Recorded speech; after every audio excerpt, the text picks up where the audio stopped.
तिकडे केंद्राने दिलेल्या Z+ सुरक्षेवरून शरद पवारांनी सावध प्रतिक्रिया दिली। याबाबत मला माहिती नसल्याचं त्यांनी म्हटले। मात्र निवडणुका आहेत, माहिती मिळवण्याची व्यवस्था असू शकते असं विधान शरद पवारांनी केले। दरम्यान शरद पवारांना केंद्र सरकारची सुरक्षा म्हणजे राज्यातल्या पोलीस यंत्रणेचा अपमान अशी टीका संजय राऊतांनी केली।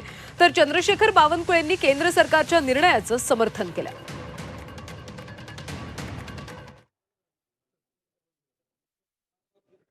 आमच्याकडे कुणाला इंटरेस्ट नाही, आमच्याकडून कुणाला फौजे करायची नाही। आम्हाला महाराष्ट्राचे सत्तेत परिवर्तन हवं आहे आणि सत्तेत परिवर्तन करून एका विचारानं या राज्याच्या जनतेला उत्तम प्रशासन द्यावं ही आम्हा लोकांची इच्छा आहे। आणि त्यामुळे कोण असावं कोण नसावं आम्ही कुणी असणार नाही, माझा तो प्रश्नच नाही।